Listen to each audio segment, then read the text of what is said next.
ನಾಳೆ ಜೂನ್ 11 ಗುರುವಾರ ಅತ್ಯಂತ ಶ್ರೇಷ್ಠ ಅಧಿಕ ಜ್ಯೇಷ್ಠ ಮಾಸ ಕೃಷ್ಣ ಪಕ್ಷದ ಏಕಾದಶಿಯನ್ನು ಆಚರಿಸಲಾಗುತ್ತಿದ್ದು, ಈ ಏಕಾದಶಿಗೆ ವಿಶೇಷವಾಗಿ ಪರಮ ಏಕಾದಶಿ ಅಥವಾ ಕಮಲ ಏಕಾದಶಿ ಎಂದು ಕರೆಯುತ್ತಾರೆ.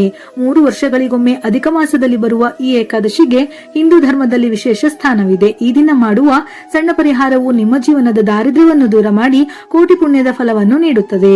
ಸಾಮಾನ್ಯ ಏಕಾದಶಿಗಳಿಗಿಂತ ಅಧಿಕ ಮಾಸದ ಈ ಪರಮ ಏಕಾದಶಿಯು 1000 ಪಟ್ಟು ಹೆಚ್ಚು ಫಲ ನೀಡುತ್ತದೆ. ಇದನ್ನು ಕಷ್ಟ ನಿವಾರಕ ಏಕಾದಶಿ ಎಂದು ಕರೆಯುತ್ತಾರೆ. ಕುಬೇರನು ಈ ಏಕಾದಶಿಯ ವ್ರತ ಮಾಡಿ ಧನಾಧಿಪತಿಯಾದನು. ಹರಿಶ್ಚಂದ್ರ ಮಹಾರಾಜನು ತನ್ನ ಕಳೆದು ಹೋದ ರಾಜ್ಯ ಮತ್ತು ಕುಟುಂಬವನ್ನು ಮರಳಿ ಪಡೆದನು ಎಂದು ಪುರಾಣಗಳು ಹೇಳುತ್ತವೆ.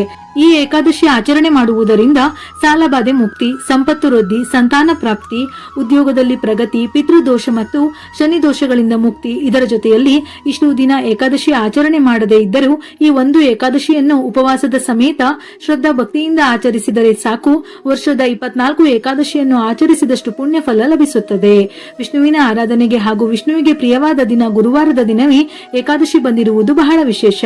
ಗುರುವಾರ ಪರಮ ಏಕಾದಶಿ ಆಚರಣೆ ಮಾಡಿದರೆ ಅತ್ಯಂತ ಶ್ರೇಷ್ಠ. ಹಾಗಾಗಿ ನಿಮ್ಮ ಶಕ್ತಿಗೆ ಅನುಸಾರವಾಗಿ ನಾಳೆ ವೆಂಕಟೇಶ್ವರ ಸ್ವಾಮಿ ಅಥವಾ ವಿಷ್ಣು ಸಮೇತ ಲಕ್ಷ್ಮಿಯ ಆರಾಧನೆ ಮಾಡಿ. ಇದರಿಂದ ಈ ತಿಂಗಳು ಕಳೆಯುವುದರ ಒಳಗೆ ನಿಮ್ಮ ಕಷ್ಟಗಳೆಲ್ಲವೂ ತಕ್ಷಣವೇ ದೂರವಾಗಿ ಕೋರಿದ ಕೋರಿಕೆಗಳೆಲ್ಲವೂ ಖಂಡಿತವಾಗಿಯೂ ಈಡೇರುತ್ತದೆ. ಏಕಾದಶಿ ತಿಥಿ ಸಮಯ ಜೂನ್ 11 ಬೆಳಗಿನ ಜಾವ 12:57 ಪ್ರಾರಂಭವಾಗಿ ಜೂನ್ 11 ರಾತ್ರಿ 10:36 ಮುಕ್ತಾಯವಾಗುತ್ತದೆ. ಪಾರಣ ಸಮಯ ಜೂನ್ 12 ಬೆಳಿಗ್ಗೆ 5:45 8:20. ಉಪವಾಸ ಮಾಡುವವರು ಜೂನ್ 10 ರಾತ್ರಿ ಅನ್ನವನ್ನು ತಿನ್ನದೆ ಲಘು ಆಹಾರ ಸೇವಿಸಬೇಕು. ಕಠಿಣ ಉಪವಾಸ ಮಾಡಲು ಸಾಧ್ಯವಾಗದವರು ಹಾಲು, ಹಣ್ಣು, ಅವಲಕ್ಕಿ ಇಂತಹ ಲಘು ಆಹಾರ ಸೇವಿಸಿಯೂ ಏಕಾದಶಿ ಆಚರಣೆ ಮಾಡಬಹುದು. ಆದರೆ ಈ ದಿನ ಅನ್ನ, ಈರುಳ್ಳಿ, ಬೆಳ್ಳುಳ್ಳಿಯನ್ನು ಅಪ್ಪಿತಪ್ಪಿಯೂ ಸೇವಿಸಬಾರದು. ನಾಳೆಯ ದಿನ ವಿಷ್ಣುಮೂರ್ತಿಯನ್ನು ಪೂಜಿಸುವವರಿಗೆ ಜೀವನದಲ್ಲಿ ಯಾವುದೇ ಕಷ್ಟಗಳಿಲ್ಲದೆ ಭೋಗಭಾಗ್ಯಗಳು ಒದಗಿ ಬರುತ್ತವೆ. ಪ್ರತಿದಿನ ದೀಪಾರಾಧನೆ ಮಾಡಲು ಸಾಧ್ಯವಾಗದವರು ಈ ಏಕಾದಶಿಯ ದಿನದಂದು ನಿಮ್ಮ ದೇವರ ಮನೆಯಲ್ಲಿ ಒಂದು ಸಣ್ಣ ದೀಪವನ್ನು ಬೆಳಗಿಸಿದರೂ ಸಾಕು, ಕೆಲವು 1000 ಪಟ್ಟು ಹೆಚ್ಚಿನ ಪುಣ್ಯ ಫಲ ಲಭಿಸುತ್ತದೆ. ಅಂತಹ ಅಮೋಘವಾದ ಶಕ್ತಿ ಈ ಏಕಾದಶಿಗೆ ಮಾತ್ರ ಇರುತ್ತದೆ. ದೇವರ ಮನೆಯನ್ನು ಸ್ವಚ್ಛಗೊಳಿಸಿ ದೇವರ ಫೋಟೋಗಳಿಗೆ ಗಂಧವನ್ನು ಹಚ್ಚಿ ಕುಂಕುಮದ ಬೊಟ್ಟು ಇಟ್ಟು ದೀಪಾರಾಧನೆ ಮಾಡಿ. ಏಕಾದಶಿ ದಿನದಂದು ಪ್ರತಿಯೊಬ್ಬರು ಹಳದಿ ಬಣ್ಣದ ವಸ್ತ್ರಗಳನ್ನು ಧರಿಸಬೇಕು. ಪೂಜೆ ಮಾಡುವ ಮಹಿಳೆಯರು ತಪ್ಪದೆ ಕಾಲುಗಳಿಗೆ ಅರಿಶಿನ ಹಚ್ಚಿಕೊಂಡು ಕುಂಕುಮದ ಬೊಟ್ಟು ಇಟ್ಟುಕೊಂಡು ದೀಪಾರಾಧನೆ ಮಾಡಿದರೆ ಶ್ರೇಷ್ಠ. ಏಕಾದಶಿ ಪೂಜೆಯಲ್ಲಿ ಬೇರೆ ಏನೇ ಇದ್ದರೂ ಇಲ್ಲದಿದ್ದರೂ ತುಳಸಿ ದಳಗಳು ತಪ್ಪದೇ ಇರಬೇಕು. ವಿಷ್ಣು ಮತ್ತು ವೆಂಕಟೇಶ್ವರ ಸ್ವಾಮಿಗೆ ನೀವು ಎಷ್ಟೇ ಪೂಜೆಗಳನ್ನು ಮಾಡಿದರೂ ಸಹ ತುಳಸಿ ಎಲೆಗಳನ್ನು ಸಮರ್ಪಿಸದಿದ್ದರೆ ಆ ಪೂಜೆಗೆ ಸಂಪೂರ್ಣ ಪುಣ್ಯ ಫಲ ಲಭಿಸುವುದಿಲ್ಲ. ಕೇವಲ 2 ತುಳಸಿ ದಳಗಳನ್ನು ಸಮರ್ಪಿಸಿದರೂ ಸಾಕು, ನಿಮ್ಮ ಇಷ್ಟಾರ್ಥಗಳು ಈಡೇರುತ್ತವೆ. ವಿಶೇಷವಾಗಿ ಈ ಏಕಾದಶಿ ಎಂದು ಪ್ರತಿಯೊಬ್ಬರೂ ತಪ್ಪದೆ ಹಿಟ್ಟಿನ ದೀಪ ಬೆಳಗಿದರೆ ಶ್ರೇಷ್ಠ. ಈ ದಿನದಂದು ಬೆಳಗಿಸುವ ಹಿಟ್ಟಿನ ದೀಪಗಳಿಗೆ ಅಪಾರವಾದ ಮಹಿಮೆ ಇರುತ್ತದೆ. ಅಕ್ಕಿ ಹಿಟ್ಟಿಗೆ ಬೆಲ್ಲ, ಹಾಲು, ತುಪ್ಪವನ್ನು ಸೇರಿಸಿ 2 ದೀಪ ತಯಾರಿಸಿ ದೀಪಕ್ಕೆ ಅರಿಶಿನ ಮತ್ತು ಕುಂಕುಮದ ಬೊಟ್ಟು ಇಟ್ಟು ಒಂದೊಂದು ದೀಪದಲ್ಲಿ 5 ಬತ್ತಿಗಳನ್ನು ಹಾಕಿ ದೀಪಾರಾಧನೆ ಮಾಡಿ. ಈ ಏಕಾದಶಿಯ ದಿನದಂದು ವಿಷ್ಣು ಅಥವಾ ವೆಂಕಟೇಶ್ವರ ಸ್ವಾಮಿಗೆ ಹಿಟ್ಟಿನ ದೀಪಗಳನ್ನು ಬೆಳಗಿಸಿ ನೀವು ಏನನ್ನೇ ಬೇಡಿಕೊಂಡರೂ ಸಾಕು, ನಿಮ್ಮ ಕೋರಿಕೆ ತಕ್ಷಣವೇ ಈಡೇರುತ್ತದೆ. ಇದರಿಂದ ಮನೆಯಲ್ಲಿ ಧನ ಧಾನ್ಯಗಳಿಗೆ ಕೊರತೆಯಾಗದಂತೆ ನಿಮ್ಮ ಇಡೀ ಮನೆ ಐಶ್ವರ್ಯದಿಂದ ತುಂಬಿ ಹೋಗುತ್ತದೆ. ಈ ರೀತಿಯಾಗಿ ವೆಂಕಟೇಶ್ವರ ಸ್ವಾಮಿಯನ್ನು ಪೂಜಿಸುತ್ತಾ ಓಂ ನಮೋ ಭಗವತಿ ವಾಸುದೇವಾಯ ಎಂಬ ಮಂತ್ರವನ್ನು 108 ಬಾರಿ ಅಥವಾ ಕನಿಷ್ಠ 21 ಬಾರಿ ಜಪಿಸಿ. ನೈವೇದ್ಯಕ್ಕೆ ಬಾಳೆಹಣ್ಣು, ಪಾನಕವನ್ನು ಸಮರ್ಪಿಸಿ ಅಥವಾ ಒಂದು ಸಣ್ಣ ಬೆಲ್ಲ, ಹಸಿ ಹಾಲನ್ನು ಅರ್ಪಿಸಬಹುದು. ಕೊನೆಯದಾಗಿ ವೆಂಕಟೇಶ್ವರ ಸ್ವಾಮಿಗೆ ಆರತಿಯನ್ನು ಬೆಳಗಿ ನಮಸ್ಕಾರ ಮಾಡಿ 3 ಪ್ರದಕ್ಷಿಣೆಗಳನ್ನು ಹಾಕಿ ಪೂಜೆ ಮಾಡಿ.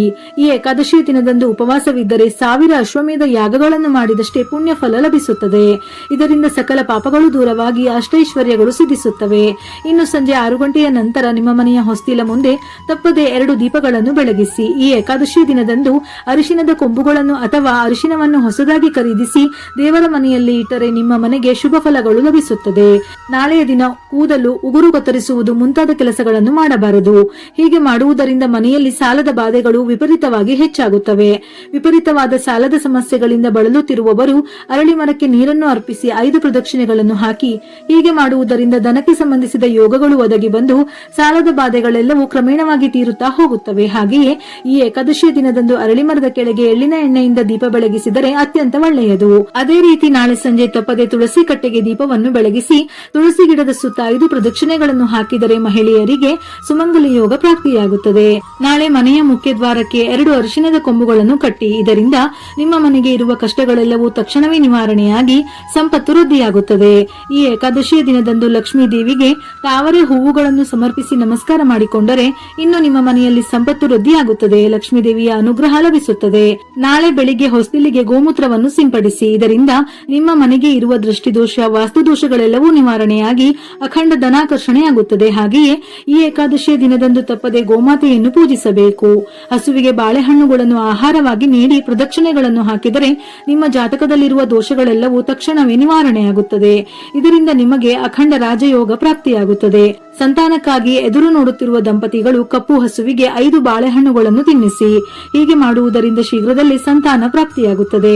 ಯಾರು ಅತಿಯಾದ ಬಡತನವನ್ನು ಅನುಭವಿಸುತ್ತಿದ್ದಾರೋ ಅಂತವರು ಮನೆಯಲ್ಲಿ ಶ್ರೀಕೃಷ್ಣನ ವಿಗ್ರಹಕ್ಕೆ ಅಥವಾ ವಿಷ್ಣುಮೂರ್ತಿಯ ವಿಗ್ರಹಕ್ಕೆ ಹಸುವಿನ ಹಾಲಿನಿಂದ ಅಭಿಷೇಕ ಮಾಡಿ ನಮಸ್ಕಾರ ಮಾಡಿ. ಇದರಿಂದ ಶ್ರೀ ಹರಿಯ ಹಾಗೂ ಲಕ್ಷ್ಮೀದೇವಿಯ ಕೃಪೆ ನಿಮ್ಮ ಮೇಲಾಗಿ ನಿಮ್ಮ ಮನೆಯ ಬಡತನ ದೂರವಾಗಿ ಅಖಂಡ ಐಶ್ವರ್ಯ ಪ್ರಾಪ್ತಿ ಸಿದ್ಧಿಸುತ್ತದೆ. ಉದ್ಯೋಗಕ್ಕಾಗಿ ಪ್ರಯತ್ನಿಸುತ್ತಿರುವವರು ವಿಷ್ಣುಮೂರ್ತಿಯ ದೇವಸ್ಥಾನಕ್ಕೆ ಹೋಗಿ ಸ್ವಾಮಿಗೆ ಹಳದಿ ಬಣ್ಣದ ವಸ್ತ್ರಗಳನ್ನು ಸಮರ್ಪಿಸಿ. ಹೀಗೆ ಮಾಡಿದರೆ ಖಂಡಿತವಾಗಿಯೂ ಉದ್ಯೋಗ ಪ್ರಾಪ್ತಿಯಾಗುತ್ತದೆ. ಈ ಏಕಾದಶಿಯ ದಿನದಂದು ಹಸುವಿನ ತುಪ್ಪ ಮಿಶ್ರಿತ ಅಕ್ಷತೆಯಿಂದ ವಿಷ್ಣು ಸಹಸ್ರನಾಮವನ್ನು ಪಠಿಸುತ್ತಾ ವೆಂಕಟೇಶ್ವರ ಸ್ವಾಮಿಯ ಫೋಟೋಕ್ಕೆ ಅರ್ಚನೆ ಮಾಡಿದರೆ ನಿಮ್ಮ ಜಾತಕದಲ್ಲಿ ಗುರುಬಲವು ಅದ್ಭುತವಾಗಿ ಹೆಚ್ಚಾಗುತ್ತದೆ. ಇನ್ನು ನಮ್ಮಲ್ಲಿ ಧನಕನಕ ಭೋಗಭಾಗ್ಯಗಳನ್ನು ಎಲ್ಲರೂ ಬಯಸುತ್ತಾರೆ. ನಿಮ್ಮ ಜೀವನದಲ್ಲಿ ಶೂನ್ಯದಿಂದ ಅತ್ಯುನ್ನತ ಮಟ್ಟಕ್ಕೆ ಬೆಳೆಯಬೇಕೆಂದರೆ ಈ ಏಕಾದಶಿಯ ದಿನದಂದು ವಿಷ್ಣುವಿನ ಸ್ವರೂಪವಾದ ಆಮೆಯ ವಿಗ್ರಹವನ್ನು ತಂದು ನಿಮ್ಮ ದೇವರ ಮನೆಯಲ್ಲಿ ಉತ್ತರ ದಿಕ್ಕಿನಲ್ಲಿ ಇಟ್ಟುಕೊಳ್ಳಿ. ಇದರಿಂದ ನಿಮ್ಮ ಇಡೀ ಕುಟುಂಬಕ್ಕೆ ಅಷ್ಟೈಶ್ವರ್ಯಗಳು ಲಭಿಸುತ್ತದೆ. ನಾಳೆಯ ದಿನ ದಕ್ಷಿಣಾವರ್ತಿ ಶಂಖ ಖರೀದಿಸಿದರೆ ವಾಸ್ತುದೋಷ ನಿವಾರಣೆಯಾಗಿ ಸಂಪತ್ತು ಹರಿದು ಬರುತ್ತದೆ. ಏಕಾಕ್ಷಿ ತೆಂಗಿನಕಾಯಿ ಖರೀದಿಸಿದರೆ ಹಣದ ಕೊರತೆಯಾಗುವುದಿಲ್ಲ. ಕಾಮಧೇನು ಹಸುವಿನ ಮೂರ್ತಿ, ಬೆಳ್ಳಿ ಅಥವಾ ತಾಮ್ರದ ಕಾಮಧೇನು ಖರೀದಿಸಿದರೆ ಮನೆಯಲ್ಲಿ ಸುಖ ಶಾಂತಿ ನೆಲೆಸುತ್ತದೆ.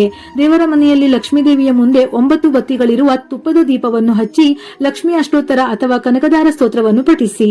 ಇದರಿಂದ ಸಂಪತ್ತು ಮತ್ತು ಐಶ್ವರ್ಯ ವೃದ್ಧಿಯಾಗುತ್ತದೆ. ಈ ಏಕಾದಶಿಯ ದಿನದಂದು ಒಂದು ತಾಮ್ರದ ಚೊಂಬಿನಲ್ಲಿ ನೀರನ್ನು ತೆಗೆದುಕೊಂಡು ಆ ಚೊಂಬಿನ ಮೇಲೆ ನಿಮ್ಮ ಬಲಗೈಯನ್ನು ಇಟ್ಟು ಈ ವಿಷ್ಣು ಗಾಯತ್ರಿ ಮಂತ್ರವನ್ನು ಪಠಿಸಿ. ಓಂ ನಾರಾಯಣಾಯ ವಿದ್ಮಹೆ ವಾಸುದೇವಾಯ ಧೀಮಹಿ ತನ್ನೋ ವಿಷ್ಣು ಪ್ರಚೋದಯಾತ್. ಈ ಮಂತ್ರವನ್ನು ಪಠಿಸಿ ತಾಮ್ರದ ಚೊಂಬಿನಲ್ಲಿರುವ ನೀರನ್ನು ನಿಮ್ಮ ಇಡೀ ಮನೆಯಲ್ಲಿ ಸಿಂಪಡಿಸಿ. ಇದರಿಂದ ನಿಮ್ಮ ಮನೆಯಲ್ಲಿರುವ ದರಿದ್ರ ದೇವತೆಯು ಹೊರಗೆ ಹೋಗಿ ನಿಮ್ಮ ಮನೆಗೆ ಲಕ್ಷ್ಮೀ ದೇವಿಯು ಪ್ರವೇಶಿಸುತ್ತಾಳೆ. ಪರಮ ಏಕಾದಶಿಯ ದಿನ ಕೇವಲ ಪೂಜೆ ಮಾಡಿದರೆ ಸಾಲದು. ಈ ದಿನ ಮಾಡುವ ಕೆಲವು ವಿಶೇಷ ವಸ್ತುಗಳ ದಾನ ನಮ್ಮ ಜನ್ಮ ಜನ್ಮಾಂತರದ ಪಾಪಗಳನ್ನು ತೊಳೆದು ಹಾಕುತ್ತದೆ. ಜಲ ಮತ್ತು ಫಲ ದಾನ ಮಾಡುವುದರಿಂದ ಮಾನಸಿಕ ಶಾಂತಿ ಸಿಗುತ್ತದೆ. ಜಾತಕದಲ್ಲಿ ಚಂದ್ರ ಮತ್ತು ಸೂರ್ಯ ದೋಷಗಳು ನಿವಾರಣೆಯಾಗುತ್ತದೆ. ಧಾನ್ಯ ದಾನ ಅಂದರೆ ಅಕ್ಕಿ, ಗೋಧಿ ಅಥವಾ ಕಡಲೆಬೇಳೆ ದಾನ ಮಾಡುವುದರಿಂದ ಮನೆಯಲ್ಲಿ ಧಾನ್ಯದ ಕೊರತೆ ಎಂದಿಗೂ ಬರುವುದಿಲ್ಲ. ಹಳದಿ ಬಣ್ಣದ ವಸ್ತ್ರಗಳ ದಾನ. ಹಳದಿ ಬಣ್ಣವು ಗುರುಗ್ರಹ ಮತ್ತು ವಿಷ್ಣುವಿಗೆ ಅತ್ಯಂತ ಪ್ರಿಯವಾದದ್ದು. ಇದರಿಂದ ಜಾತಕದಲ್ಲಿ ಗುರುಬಲ ಹೆಚ್ಚಾಗುತ್ತದೆ. ಮದುವೆ ತಡವಾಗುತ್ತಿರುವವರಿಗೆ ಶೀಘ್ರ ಕಲ್ಯಾಣ ಯೋಗ ಕೂಡಿ ಬರುತ್ತದೆ. ಕೀರ್ತಿ ಮತ್ತು ಗೌರವ ಹೆಚ್ಚಾಗುತ್ತದೆ. ತುಪ್ಪ ಮತ್ತು ಬೆಲ್ಲದ ದಾನ ಮಾಡಿದರೆ ಆರೋಗ್ಯ ವೃದ್ಧಿ, ಮನೆಯಲ್ಲಿ ಸಕಾರಾತ್ಮಕ ಶಕ್ತಿ ಹೆಚ್ಚುತ್ತದೆ. ಕಪ್ಪು ಎಳ್ಳು ಮತ್ತು ಸಾಸಿವೆ ಎಣ್ಣೆಯ ದಾನ ಮಾಡಿದರೆ ಶನಿ ಮಹಾತ್ಮನ ಸಾಡೆಸಾತಿ ಅಷ್ಟಮ ಶನಿ ಪ್ರಭಾವದಿಂದ ನರಳುತ್ತಿರುವವರಿಗೆ ತಕ್ಷಣ ಪರಿಹಾರ ಸಿಗುತ್ತದೆ. ಕೋರ್ಟ್ ಕಚೇರಿ ಕಂಟಕಗಳು ನಿವಾರಣೆಯಾಗುತ್ತದೆ. ದಾನ ಮಾಡುವ ವಿಧಾನ. ನೀವು ಯಾವುದೇ ವಸ್ತುವನ್ನು ದಾನ ಮಾಡುವಾಗ ಅದರ ಬಗ್ಗೆ ಬೇರೆಯವರ ಮುಂದೆ ಪ್ರಚಾರ ಮಾಡಬಾರದು ಅಥವಾ ಅಹಂಕಾರ ಪಡಬಾರದು. ನಿರಹಂಕಾರದಿಂದ ಮಾಡಿದ ದಾನ ಮಾತ್ರ ದೇವರಿಗೆ ತಲುಪುತ್ತದೆ. ದಾನವನ್ನು ಯಾವಾಗಲೂ ಅದರ ಅವಶ್ಯಕತೆ ಇರುವವರಿಗೆ ಅಂದರೆ ಬಡವರು, ಹಸಿದವರು ಅಥವಾ ಧರ್ಮ ಕಾರ್ಯ ಮಾಡುವ ಸದ್ಬ್ರಾಹ್ಮಣರಿಗೆ ಮಾತ್ರ ನೀಡಬೇಕು. ಯಾವುದೇ ವಸ್ತುವನ್ನು ದಾನ ನೀಡುವಾಗ ಅದರ ಜೊತೆಗೆ ಕನಿಷ್ಠ 11 ಅಥವಾ 21 ರೂಪಾಯಿ ದಕ್ಷಿಣೆಯನ್ನು ಇಟ್ಟು ನೀಡಬೇಕು. ದಕ್ಷಿಣೆ ಇಲ್ಲದ ದಾನ ಅಪೂರ್ಣ ಎಂದು ಹೇಳುತ್ತಾರೆ. ಹಾಗೆಯೇ ಈ ಏಕಾದಶಿಯಂದು ಬಡವರಿಗೆ ದಾನ ಮಾಡಿದರೆ ಅಪಾರ ಪುಣ್ಯ ಫಲ ಸಿಗುತ್ತದೆ. ಈ ದಿನದಂದು ಕೇವಲ ಒಬ್ಬರಿಗೆ ಅನ್ನದಾನ ಮಾಡಿದರೂ ಸಾಕು, ಕೋಟಿ ಜನರಿಗೆ ಅನ್ನದಾನ ಮಾಡಿದಷ್ಟೇ ಮಹತ್ತರವಾದ ಪುಣ್ಯ ಫಲ ಲಭಿಸುತ್ತದೆ. ವಿಡಿಯೋ ಇಷ್ಟ ಆಗಿದ್ದಲ್ಲಿ ಮರೆಯದೆ ಲೈಕ್ ಕೊಟ್ಟು ನಿಮ್ಮವರಿಗೆ ಶೇರ್ ಮಾಡಿ. ಇದೇ ರೀತಿಯ ಮನಮುಟ್ಟುವ ಉಪಯುಕ್ತ ಮಾಹಿತಿಗಳಿಗಾಗಿ ಮತ್ತೆ ಭೇಟಿಯಾಗೋಣ.